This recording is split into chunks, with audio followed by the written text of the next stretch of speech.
চিন্ময় কৃষ্ণপ্রভুর গ্রেফতারি নিয়ে অগ্নিগর্ভ বাংলাদেশ। পাশাপাশি পড়শি দেশে সংখ্যালঘুদের উপর শুরু হয়েছে নারকীয় নির্যাতন। এই টালমাটাল পরিস্থিতির মধ্যেই গত সোমবার ঢাকায় ভারত বাংলাদেশ বিদেশ সচিব পর্যায়ের বৈঠক হয়। এই বৈঠকে পদ্মাপাড়ের সংখ্যালঘু নির্যাতন নিয়ে সরব হয়েছিলেন ভারতের বিদেশ সচিব বিক্রম মিশ্রে, যার জেরে ঢোক গিলতে বাধ্য হয় বাংলাদেশ। হাসিনা সরকারের পতনের পর থেকে বাংলাদেশে যে সংখ্যালঘুদের উপর একাধিক আক্রমণের ঘটনা ঘটেছে তা কার্যত স্বীকার করতে বাধ্য হয় ইউনূস সরকার। তবে এর মধ্যেই ভারতের বিরুদ্ধে আক্রমণাত্মক সুর শোনা গেল অন্তর্বর্তী সরকারের ক্রীড়া উপদেষ্টা আসিফ মাহমুদ সজীব ভুঁইয়ার গলায়।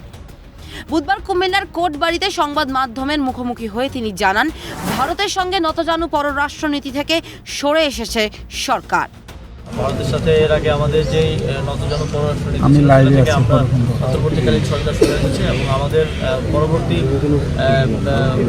সম্পর্কটা চলমান থাকবে আমাদের ন্যাশনাল ইন্টারেস্ট অর্থাৎ জাতীয় স্বার্থকে সামনে রেখেই, জাতীয় স্বার্থকে কম্প্রোমাইজ করে কোনো রিলেশনে আমরা ইন্টারন্যাশনাল রিলেশন আমরা বিশ্বাস করি।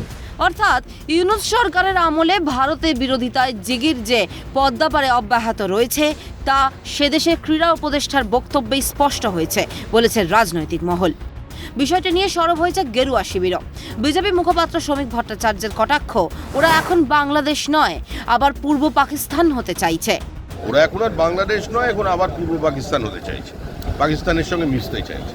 ফলে যে ধরনের আচরণ পাকিস্তানের, তাদের উগ্রপন্থীরা যা করে, সন্ত্রাসবাদীরা তাই করে। বাংলাদেশের নেতাদের এই আস্ফালন নিয়ে উঠেছে একাধিক প্রশ্ন। কোথাও কি ভারতের পরাক্রমে আতঙ্কে ভুগছে বাংলাদেশের সরকার? সেই জন্যই কি ভারতের বিরুদ্ধে আস্ফালন পড়শি দেশের নেতাদের?